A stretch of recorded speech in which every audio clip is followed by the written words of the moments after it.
Élèves et bienvenue dans un exercice de l'électricité sur le circuit RC qui va vous montrer comment se comporte un condensateur à T égale à 0 et en régime permanent. Donc vous avez ici une résistance R1, une résistance R2, un condensateur, un interrupteur et un générateur de tension. À T égale à 0, le condensateur est déchargé. On va fermer l'interrupteur K et on vous demande de donner c'est quoi le courant I1 qui circule dans cette branche à T égale à 0, qui traverse le condensateur, c'est le courant I, et qui traverse la résistance R2, c'est I2. Toujours juste après la fermeture de l'interrupteur. Ensuite, la même chose, déterminer ces courants-là en régime permanent. Après, quelle est l'équation différentielle vérifiée par I2, qui traverse R2? Résoudre cette équation et enfin déterminer I1 de t et I de t. Donc voilà un exercice de réflexion. Bien, commençons donc par résoudre ce problème. Donc première étape, on va fermer l'interrupteur. Voilà, je ferme l'interrupteur. Quelle est la valeur de I1, I et I2 juste après la fermeture? Là, la seule indication, c'est qu'un condensateur, qu'est-ce qu'il fait? Vous savez que le condensateur, la tension au bord du condensateur, elle est continue. Or, la tension au bord du condensateur lorsque l'interrupteur est ouvert, c'était 0. Donc, il doit rester juste après la fermeture. Ça veut dire quoi? Ça veut dire un condensateur, comment il se comporte? Il se comporte comme un fil. C'est un fil où vous avez la tension est nulle. Or, si vous avez un fil et vous avez une résistance qui est en parallèle avec un fil, cette résistance, elle est court-circuitée. Lorsque le courant va arriver ici, bien sûr, il va préférer passer par là où il n'y a pas de résistance. Lorsqu'il y a une résistance, il va pas passer ici. Donc, on me dit que la résistance, ou bien ce dipôle, il est court-circuité par le fil. Donc, comme si vous avez à T égale à 0 ici un fil. Donc, le courant qui arrive ici va passer à travers le condensateur. Et donc, tout de suite, on va dire que I2 de 0 plus, c'est 0. Et donc, on a I1 de 0 plus va être égal à I de 0 plus. Donc, ils vont avoir la même valeur, I1 et I. C'est I2 qui va être égal à 0. Et maintenant, pour trouver la valeur de I1, de I, on va faire la loi de la dividité des tensions. Donc, cette tension plus celle-là est égale à celle-là. D'accord?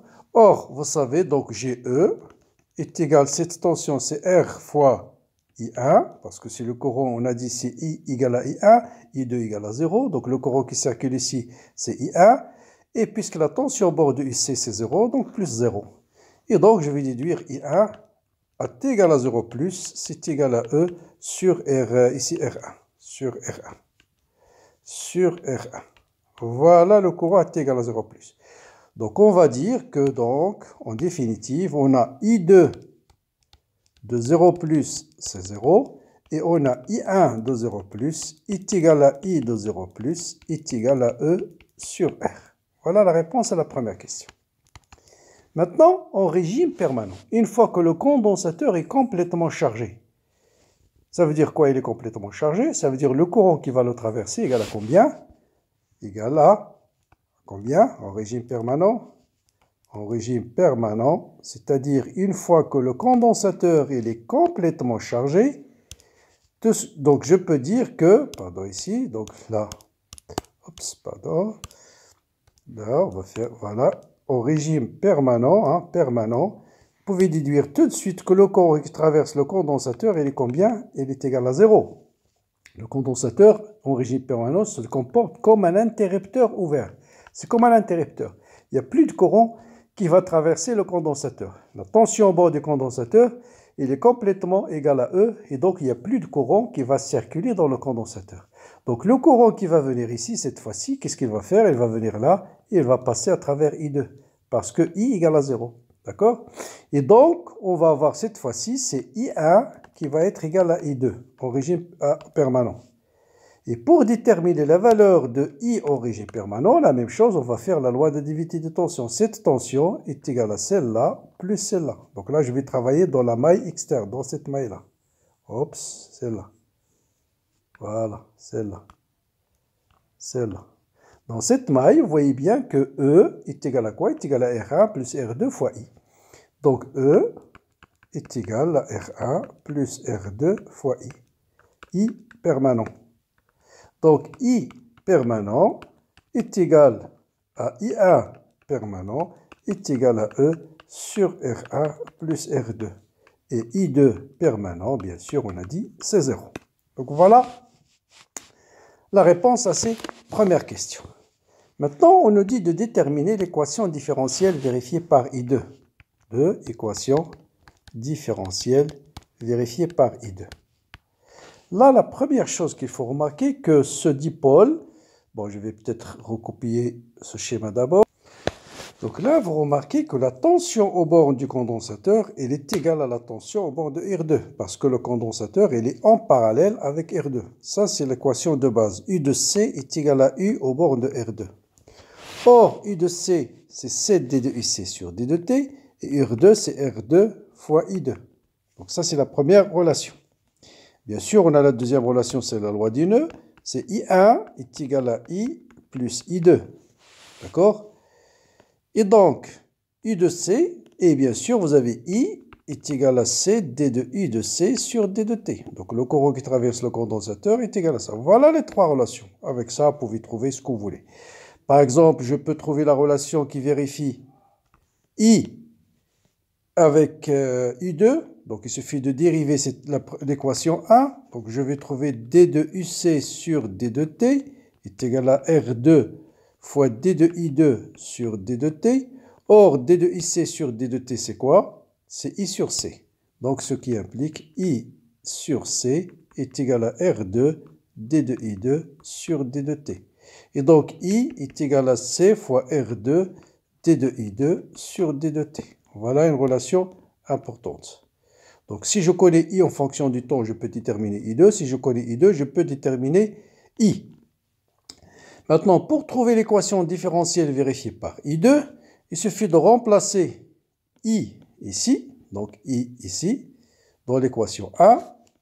Et on va essayer de trouver l'équation différentielle. Donc, on va appliquer d'abord la loi des mailles. Donc, toujours dans la maille externe, cette tension est égale à celle-là au borne de R1, au borne de R1, plus la tension au borne de R2. Donc, ça veut dire vous avez E, la loi d'additivité de tension, est égale à U de R1 plus U de R2. Hein, vous voyez ici, cette tension, c'est celle-là plus celle-là.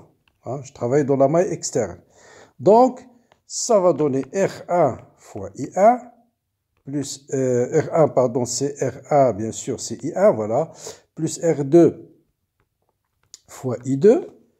Et après, bien sûr, je vais donc remplacer, je remplacer I par sa valeur, et je vais remplacer d'abord I1 par sa valeur, d'accord? Voilà, je vais remplacer ici I1 par sa valeur, dans la loi du nœud, c'est I plus I2. Et voilà, GE est égal à R1 plus R2 fois I2 plus R1 fois I. Or, j'ai déjà déterminé la relation entre I et I2. C'est C fois R2, donc ça va donner R1 plus R2 fois I2 plus R1 fois I. C'est quoi I? C'est C fois R2, C fois R2, D de I2 sur D de T. Et voilà notre fameuse équation vérifiée par le courant I2. Vous voyez, ça ressemble à E est égal à R fois I plus RC D de I sur D de T. C'est à peu près la même équation que vous avez dans les expressions classiques du circuit RC. Très bien. Donc maintenant, on va résoudre cette équation. Bon, avant de résoudre cette équation, je demande juste à toute personne qui a suivi cette vidéo de dire cette phrase à la fin du commentaire, de l'écrire, Allah yarham al-walidin. C'est tout ce que je demande. Et de partager bien sûr la vidéo avec vos amis. Et le liker aussi si c'est possible. Si bien sûr vous avez trouvé la vidéo intéressante. Bien. Donc la résolution de cette équation qu'on a trouvée, c'est la même chose que pendant la charge d'un condensateur. Donc la solution va être de la forme A facteur de 1 moins exponentielle moins T sur taux. Le but c'est de déterminer A et taux. Donc, je remplace dans l'équation différentielle. Donc, je calcule d de I2, c'est A sur taux exponentielle moins T sur taux, puis on remplace. Donc, E est égal à R1 plus R2 fois I2, qui est égal à A facteur de 1 moins exponentielle moins T sur taux, plus R1 fois ci fois R2.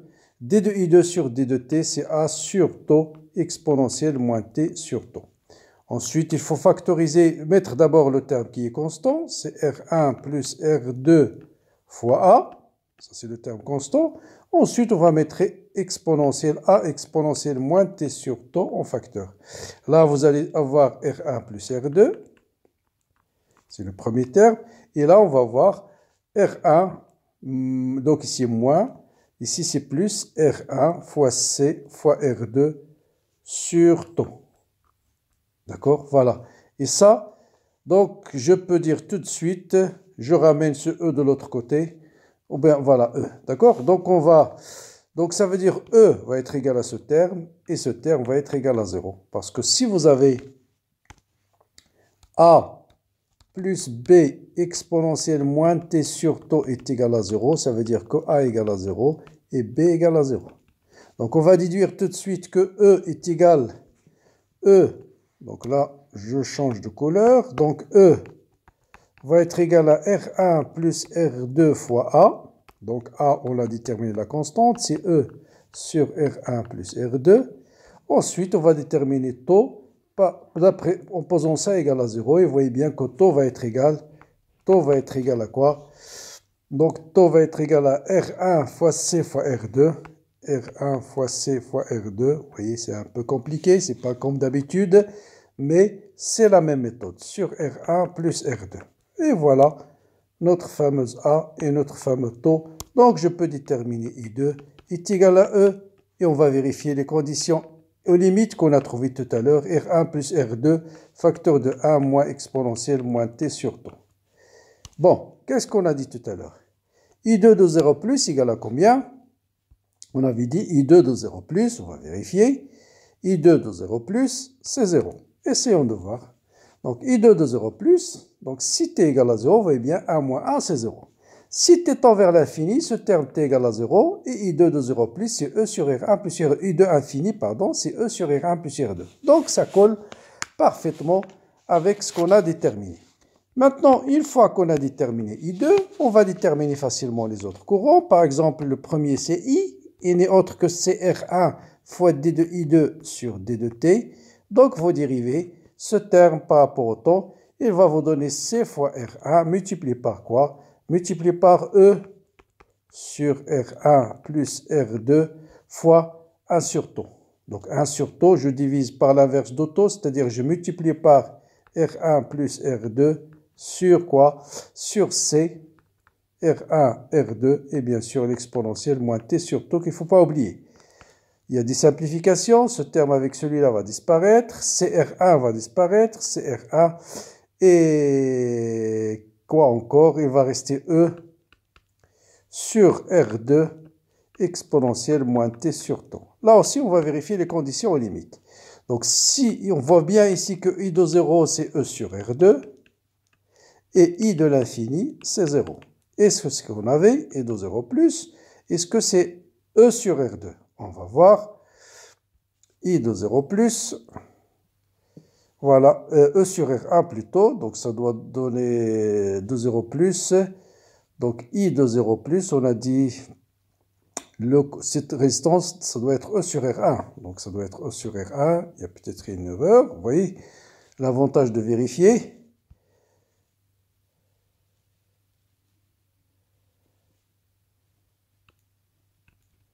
Vous voyez l'avantage de vérifier, donc l'erreur c'était ça. C'est pas CR1, c'est CR2. Donc c'est CR2. Donc voilà, donc c'est CR2 qui va disparaître, il va rester R1. Donc c'est bien E sur R1 qu'on avait trouvé tout à l'heure. Voilà, et bien sûr, une fois que vous avez I et I2, il vous reste le dernier, c'est le courant I1. Bon, vous utilisez la loi des mailles. Donc on connaît I, on connaît I2, donc on peut déterminer. On connaît I, on connaît I2, on peut déterminer 1, c'est I plus I2. Donc I1, I, ou plutôt c'était quoi? Voilà, c'est I1 est égal à I plus I2. Donc voilà, vous connaissez I, vous connaissez I2. Donc voilà, je vais vous proposer cet exercice parce qu'il sort des exercices classiques, équations différentielles RC. Mais vous voyez que la méthode, c'est toujours la même chose. Hein. Vous arrivez à une équation différentielle tout à fait identique. Hein. Vous voyez, c'est ici, quand je reviens à l'équation différentielle.